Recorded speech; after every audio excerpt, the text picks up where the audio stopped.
Hello, everyone. I am so glad that you decided to join me today because today we are talking about a really important topic. We are talking about change, specifically when there's something that you want your partner or spouse to change. Now, this is quite a big topic, to be honest with you, and I've tried my best to keep it really focused on information that I think is probably going to be the most relevant and useful for you right now, wherever you're at. Now, I am going to be talking about this in terms of romantic relationships, but it also applies to family relationships and friendships as well. So you can keep that in mind if you are not currently in a romantic relationship. And to be honest, if you're like, look, I am so freaking happy. There is nothing that I want or need different in my relationship or from my partner. Yay, you, first of all, please go and celebrate that. Give your partner a hug. Um, but what I would like to encourage you to do is go ahead and listen to this episode or save it anyway, because at some point down the road, you're likely going to have something come up that you want to see change. And so this is probably going to help you out. So, the reason why I wanted to talk to you about this today is because this does actually come up a lot in the work that I do with my clients. Many of the people that I work with are trying to decide whether or not they want to stay in their relationships. And I work with both individuals and couples, right? So, some have decided to stay and they're actively trying to make it work. They're trying to figure out, is it going to work? And the concept of change obviously comes up a lot. What I've noticed is a couple of things. Number one, how the initial conversation about the change goes down, how that goes down, has a really big impact on how the couple moves forward in their relationship. The next thing I've noticed is that um, partners who are coming from a very patient, loving, supportive place during this time of waiting for the partner to make changes tend to have a much better outcome than the people who have one or two conversations and the person that wants the change kind of like says, here, the ball's in your court. And then they sit back and it's like they observe their partners like underneath a microscope, right? They're waiting for their significant other to prove to them that they can make these changes. And those outcomes tend to not be as positive as approaching it from a more patient, supportive place. And so I want to point out to you that when there is something that you want to be different in your relationship or you want to be different with your partner or spouse, this does not rest solely on their shoulders. This is a relationship issue, not a them or you issue. And I think that is something that people tend to lose sight on. So, what I'm specifically going to be talking to you about today is your role. And I'm going to give you some suggestions on how to think about the changes that you're asking for. I'm going to give you some guidelines, which will hopefully really help you navigate your relationship in a positive way while you're waiting for these changes to happen. And then we are going to kind of round out the episode by talking about how to approach a conversation with your partner or spouse about change.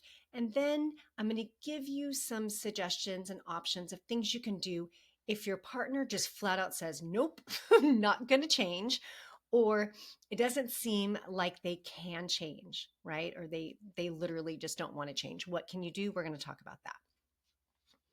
So I think most people are in agreement that we can and do change. I actually put out this question to my followers on social media and I asked, do you think people can change? And most of them said yes, but only if the other person really wants it. And I happen to agree with that. I do think that people can change if they really want to. And in fact, I think that we all just naturally evolve and change over time, some in some really good positive ways and in some not so great ways as well, right? But ultimately, I know I'm a different person than I was 10 years ago. I'm sure you're a different person than you were 10 years ago, right? So change can happen. But the truth is, changing or adapting your way of being in the world is totally different when it's your idea versus somebody else's idea, right? So when somebody asks you to make changes or adapt the way that you are, that's when the friction tends to come in. And that's what I'm trying to help y'all work out in your relationships. So, with that in mind, the first thing I want to talk about is your mindset around the changes that you're asking for. The first thing I would like you to consider is, how realistic is this change that you want? What types of things are you asking for? How big, in air quotes, is your ask? Smaller changes are obviously way easier for people to make than bigger ones. But I need to point out to you that even small changes take time and they take effort, which means that you have to be patient. Um, so I'll share something that I'm trying to work on, or I am not trying to work on, I am working on actively. My husband, he hates it when we're in the car, he's driving, and traffic comes to a halt or someone cuts us off, and I use the invisible brake on the passenger side, slamming my foot down. And he says I scream. I don't think I scream, but I know I suck in my breath or I make a noise, right? And this bugs the heck out of him. And he's asked me to change it before. And I've kind of blown him off. I'm like, babe, this is just a reflex. It's a habit, blah, blah, blah. And the last couple times it had happened, he's like, look, you literally, Carrie, you need to fix this. And so I'm like, okay. So I have actively been working on this. So every time now for the last few months that we get in the car or the truck and I'm not driving, I remind myself I need to pay attention to traffic. I need to trust that he's got this. And I'm really mindful about my responses when that stuff happens now. And the last time it happened, someone cut us off. I used the imaginary air brake, but I didn't say anything. And he kind of gave me the side eye. And I'm like, don't you say anything because look, I didn't say shit. So I think this is a win. So let's just have you count this as a win as well. And he agreed, right? Now, I know that this is like kind of a small, silly example, but this small habit change on my part is taking me effort. And it's taking him being patient with me as I'm trying to get it right. So now think about the big changes when you want your partner to make big modifications to who they are as a person or to how they behave, that's a really big ask because it's really challenging to change things that are deeply rooted in your personality or deeply rooted patterns and ways of being. They, like you, have evolved over time and they are who they are today over the course of how they've been living. And essentially, what you're doing is you're asking them to be a different person or to be in the world in a different way. So I thought I'd share with you some of the more common things that I see people asking, like big asks of their partners. They want their partners to be less negative, less temperamental, less moody, more social, control their temper more, drink less, stop smoking. These are some very common things that have come up. Communication is another one that comes up a lot. When partners have different communication styles, one of them will usually ask the other one to change. So, how I see this most often happen is when one partner wants the other one to talk more and communicate more when they're upset, and the other partner wants them to back the hell off, right? And so that's where I see that coming in a lot with communication. And what I'd like to point out here, though, is that the person that's making the request, so we're going to assume that's you right now, the person that's making this request doesn't usually recognize how hard it is for their partner. Because what we're typically doing is we're asking them to be more like us. We want them to be different than how they naturally are. And we want them to be more like how we naturally are, right? So if it's um, easy for you to control your temper, it's probably hard for you to understand why your partner can't. For people who are not very communicative and do not enjoy communicating when they're upset, it's hard for them to understand why their partner just can't respect them and back off. So I think this is really important that you really look at it as a perspective of put yourselves in their shoes to hopefully give you some grace when you are thinking about your partner and the changes that you're asking them to make. The second thing that I'd suggest is that you think about why it is you want them to change in the first place. What's your motive? Why is this change important to you? And how is their behavior affecting you? We often, like I said in the beginning, think of this as a them problem. Like if they would just change this, everything would be fine. Everything would be okay. That's really not the reality. The reality is that they probably don't see it as much of a problem as you see it. And you need to figure out why this makes you unhappy and why this affects you so much so that you can communicate more effectively and easier with them when you do have the conversation. And to be perfectly frank with you, this is a you problem as well, because you're the person that has a problem with it. You're the person that's unhappy with their behavior. And so you share in some of the responsibility of how you move forward with this. The third thing I'd like you to consider is how significant or important is this really to you? I like to encourage people to actually rate it on a scale of 1 to 10. 10 being this is 100% a deal breaker for me. So if you're thinking about this problem right now, that you want or behavior that you want your partner or significant other to fix, if it's a 7 or higher, then one of the reasons why this is important is because you need to decide, you're probably going to have to decide in the future how you're going to handle it if they don't or can't change, they don't want to change or they can't change. Now, if it's like on the milder side of the scale, if it's maybe a 3 or a 4, maybe right now you don't need to ask them to change. Maybe you don't even need to have a conversation yet. Maybe you can just start working on yourself and your mindset and shifting the way that you think about it so that it bothers you less. Now, if you've tried that and it hasn't worked, then would be the time to go ahead and have the conversation. But I wait to have the conversation until you've done your work on yourself to see how big of an issue this really is for you.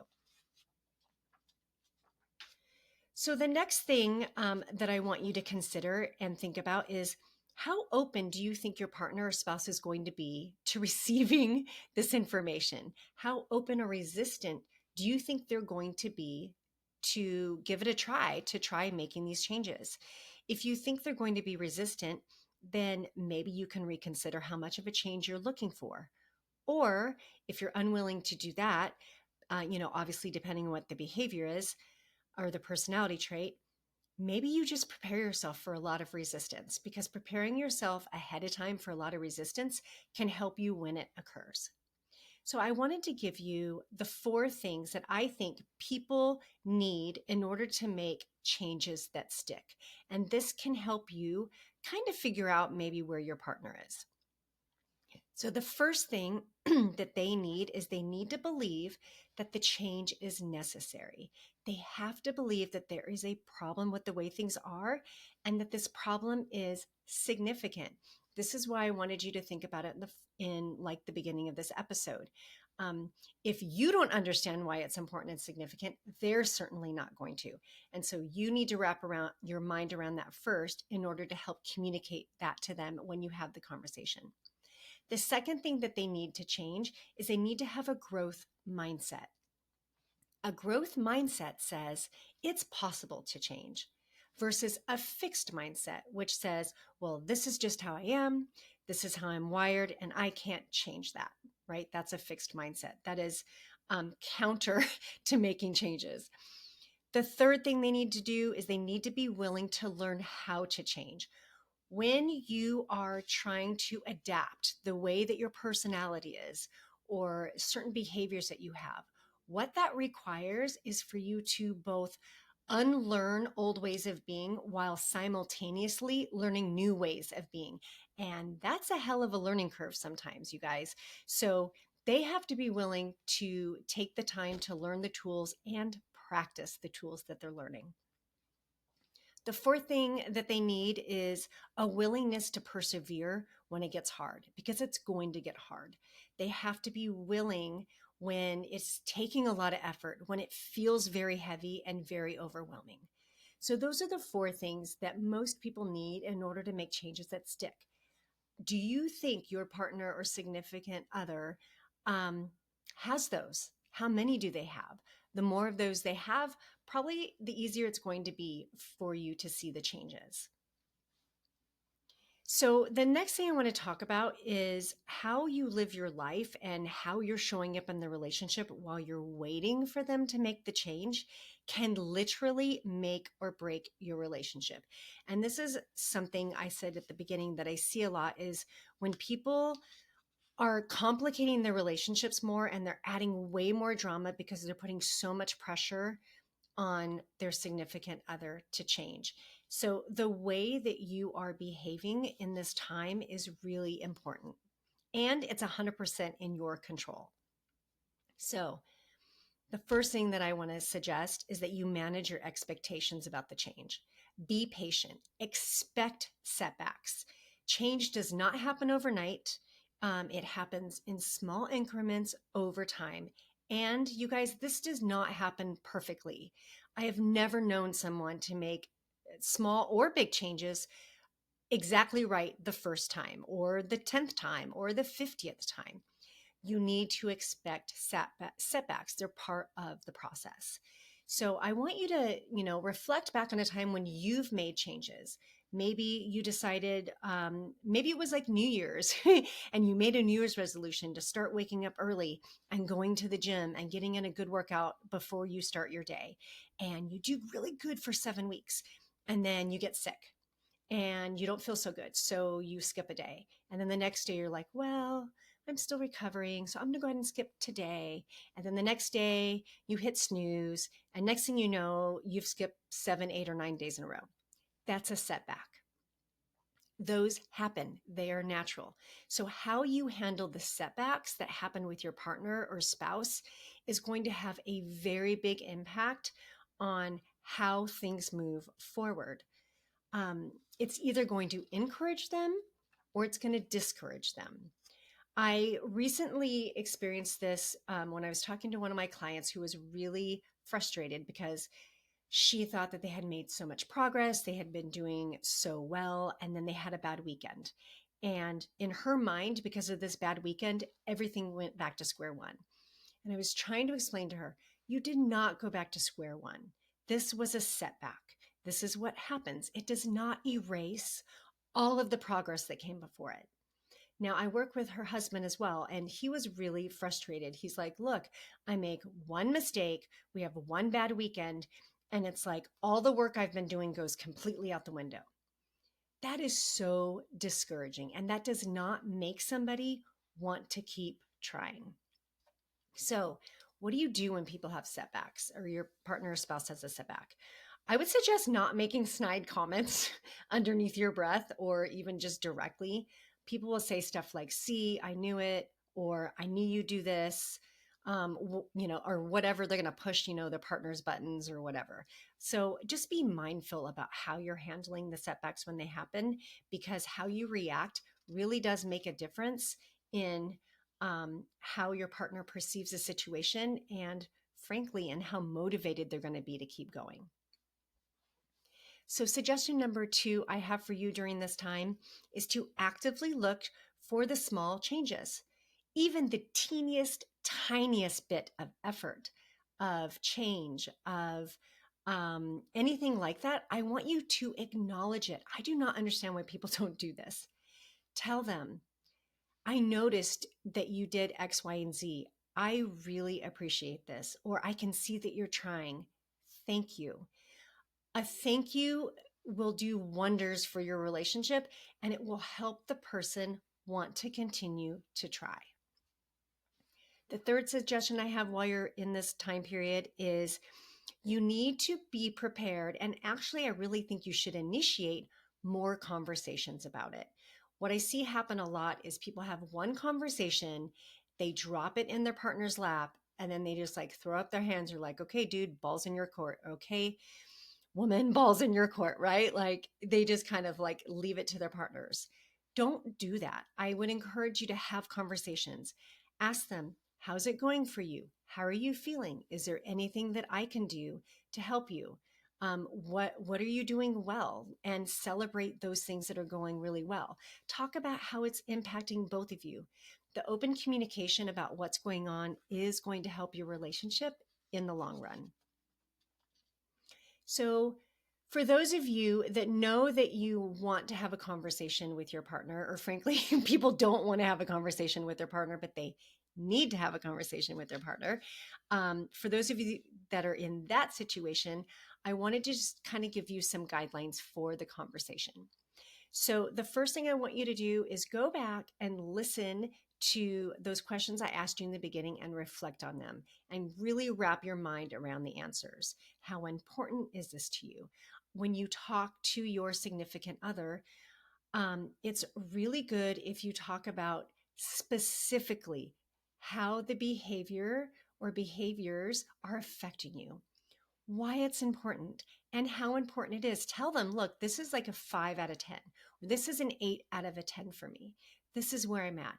They need to understand that this is important and why it's important to you. I would also take the time to ask them, what do they think? How do you feel about this? What do you think about this? Right? You want to be able to understand where they're coming from, and it's going to help them if they feel like you care about their feelings, if they think that you care about their side of the relationship and kind of their side of the story. And so, with that, you also need to be listening with openness and with a willingness to try to understand where they're coming from and without judgment. I would also encourage you to expect and anticipate defensiveness and pushback.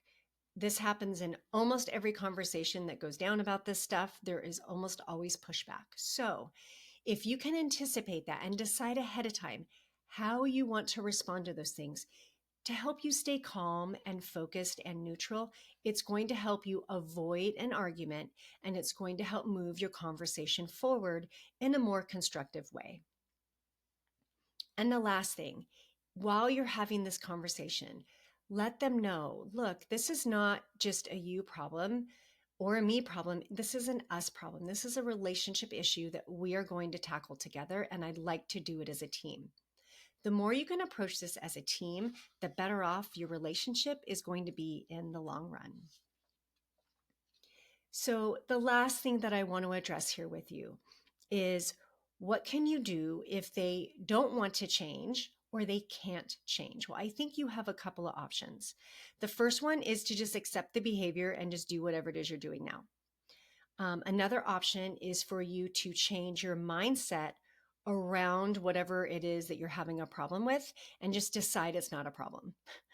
The third thing you can do, depending on what it is that you want them to change, is you can set boundaries around the behavior or the personality trait.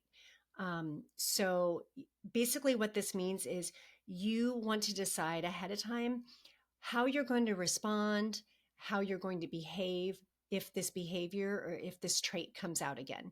And you want to make sure that you have a plan so that you can respond or behave in a calm, neutral place.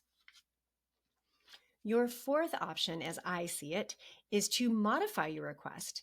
Um, all that basically means is maybe you asked for something too big. Maybe we started too big. Is there something smaller that you can ask for? Is there something smaller that we can start with? People tend to be more open to change when they feel like they have a choice in it. So maybe there's a way that you can compromise what you want and what they want. And if none of those four things work, your fifth option is to break up, to end the relationship. If this thing is really, really important to you, like a 9 or a 10 out of a 10 scale, and you know in your heart that you can't or don't want to live with whatever it is that you're having an issue with, making the decision to move on may be in your best interest. This does not make you a quitter. This does not mean that you're not committed to the relationship. What this means is that this thing, this behavior, this personality trait is impacting you so much and has affected you so deeply that moving on is the healthiest option for you. So, what can you do with this information if you're single or in a new dating relationship? I would suggest that you think about your deal breakers. What are the personality traits and behaviors that are not acceptable to you?